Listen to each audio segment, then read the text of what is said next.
You don't really care who won the match. You don't feel that rush when everyone else is screaming at the screen, celebrating, arguing, living every second like it matters. And sometimes you wonder, is something wrong with me? Because everywhere you look, people are obsessed. They talk about it like it's life or death.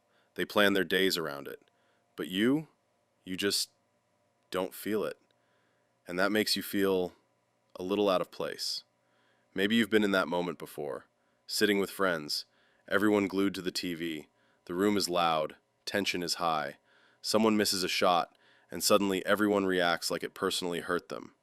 And you just sit there, quiet, trying to understand what you're supposed to feel.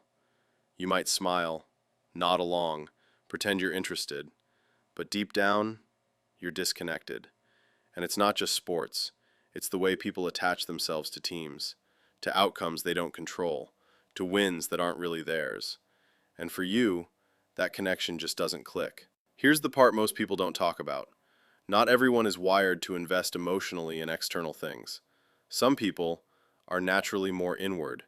You don't chase excitement the same way. You don't need that collective adrenaline. Your mind is somewhere else, thinking, observing, analyzing. While others are caught in the moment, you're watching the moment. And that difference? It can feel isolating. Because when everyone around you is emotionally synchronized and you're not, you start questioning yourself. Pause for a second. Have you ever pretended to care about something just to fit in? Not because you actually felt it, but because you didn't want to feel different. Here's something important. People who don't obsess over sports aren't missing something. They're just processing the world differently. For many, sports is an escape, a way to release stress, to feel part of something bigger, to experience highs and lows without real consequences. It's safe intensity, controlled chaos, and there's nothing wrong with that. But you don't need that kind of outlet, because your mind already lives in intensity. You feel things deeply, just not in the same places. While someone else is shouting at a game, you might be overthinking a conversation from yesterday.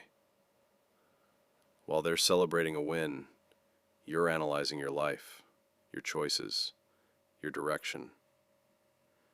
You're not disconnected, you're just connected somewhere else, and that can make you feel like you don't belong. Because the world often rewards visible excitement, loud passion, shared interests, but quiet minds, they go unnoticed. Let's go deeper. Some people are drawn to external stimulation, fast-paced, competitive, immediate. Others are drawn to internal worlds, reflection, meaning, understanding. You don't chase moments, you question them. And here's the subtle truth. You're not less passionate, you're just selective about where your energy goes. Think about it. You might not care about a match, but you care deeply about ideas, about people, about emotions no one else notices, about things that don't get applause. And that kind of depth? It's rare, but it comes with a cost. Because when your interests don't match the crowd, you feel alone, even in a room full of people. When was the last time you felt truly understood for the things you care about? Not small talk, not surface level conversations, but real understanding. For many people like you, that moment is rare. Because your world isn't loud, it's quiet, complex, internal. And here's where it gets interesting. The same trait that makes you feel disconnected is the same trait that gives you clarity. You're less influenced by group emotion, less pulled into collective hype. You see things as they are, not as they're being felt by the crowd. That means you think independently. You don't just follow. You observe first, then decide. But independence can feel like isolation when you don't understand it yet. So instead of seeing it as a strength, you see it as something missing. But what if it's not? What if you're not disconnected from the world, you're just not distracted by it? That changes things. Because now, it's not about what you don't feel. It's about what you choose to feel. You don't get pulled into everything. You're selective, intentional. And that means when something does matter to you, it matters deeply. You don't spread your emotions thin. You focus them. And that's why when you connect with something real, it hits harder, lasts longer, means more. So no, there's nothing wrong with you.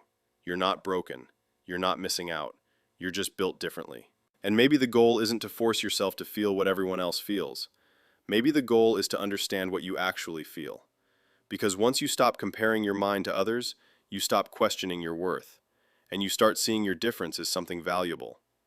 So the next time you're in that room, everyone shouting, everyone reacting, everyone lost in the moment, and you're just sitting there, quiet. Don't ask yourself, why am I not like them? Ask something better. What actually matters to me? And stay there for a second, because your answer says more about you than any game ever could.